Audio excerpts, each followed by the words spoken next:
అపోస్తలుల కార్యములు 14వ అధ్యాయం 1వ వచనం. ఈ కొనియలో జరిగినదేమనగా, వారి కూడి యూదుల సమాజ మందిరంలో ప్రవేశించి తేటగా బోధించినందున అనేకులు యూదులను గ్రీసు దేశస్థులను విశ్వాసముంచిరి. 22వ వచనం. అయితే అవిధేయులైన యూదులు అన్యజనులను పురికొలిపి వారి మనసులలో సహోదరుని మీద పగ పుట్టించిరి. 3వ వచనం. కాబట్టి వారు ప్రభువును ఆనుకొని ధైర్యంగా మాట్లాడుచు అక్కడ బహుకాలము గడిపిరి. ప్రభువు వారి చేత సూచక క్రియలను అద్భుతములను చేయించి తన కృపావాక్యమునకు సాక్ష్యం ఇప్పించుచుండెను. 4వ వచనం. ఆ పట్టణపు జనసమూహములలో భేదములు పుట్టగా కొందరు యూదుల పక్షముగాను కొందరు అపోస్తలుల పక్షముగాను ఉండిరి. 5వ వచనం. మరియు అన్యజనులను యూదులను తమ అధికారులతో కలిసి వారి మీద పడి వారిని అవమానపరిచి రాళ్ళు రువి చంపవలనని ఉండిరి. 6వ వచనం. వారు ఆ సంగతి తెలుసుకొని లుకయోనియలోని పట్టణములకు లుస్త్రాకును దెర్బేకును చుట్టుపక్కలున్న ప్రదేశమునకు పారిపోయి అక్కడ సువార్త ప్రకటించుచుండిరి. 7-8 వచనాలు. లుస్త్రాలో బలహీన పాదములు గల ఒకడుండెను.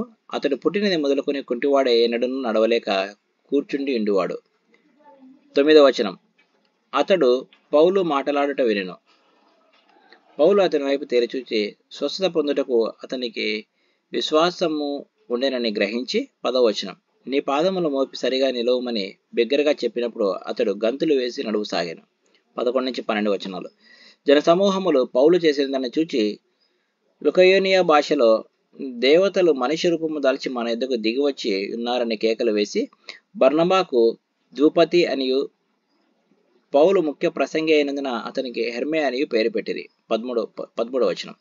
పట్టణమునకు ఎదురుగానున్న ద్విపతి యొక్క పూజారి ఎడ్లను పూదండలను ద్వారముల ఎద్దకు తీసుకుని వచ్చి సమూహములతో కలిసి బలి అర్పింపులని ఉండెను. 14వ వచనం. అపోస్తలులైన బర్నబాయు పౌలును ఈ సంగతి విని తమ వస్త్రములు చించుకొని సమూహములకు చొరబడి 15వ వచనం. అయ్యలారా, మీరెందుకు ఇలాగ చేయుచున్నారు? మేము కూడా మీ స్వభావం వంటి స్వభావము గల నరులమే. మీరు ఈ వ్యర్థమైన వాటిని విడిచిపెట్టి ఆకాశమును భూమిని సముద్రమును వాటిలో ఉండు సమస్తమును సృజించిన జీవము గల దేవుని వైపు తిరగవాలని మీకు సువార్త ప్రకటించుచున్నాము. 16వ వచనం.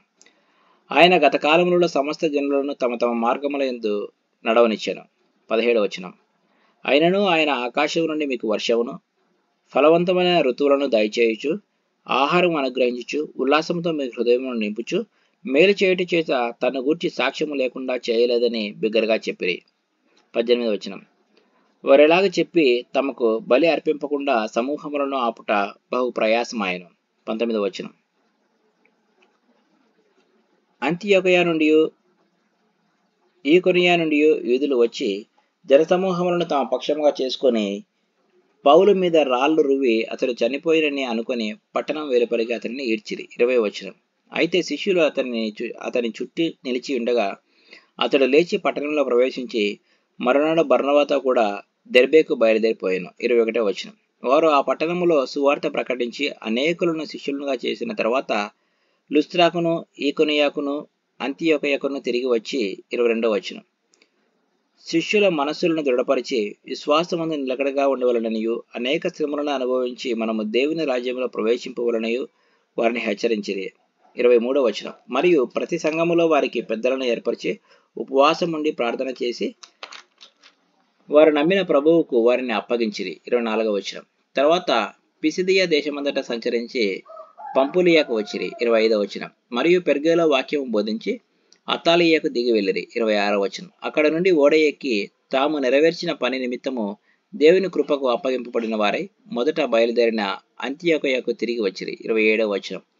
వారు వచ్చి సంఘమును సమకూర్చి దేవుడు తమకు తోడయుండి చేసిన కార్యములన్నీయు అన్యజనులు విశ్వసించుటకు ఆయన ద్వారము తెరిచిన సంగతియు వివరించిరి.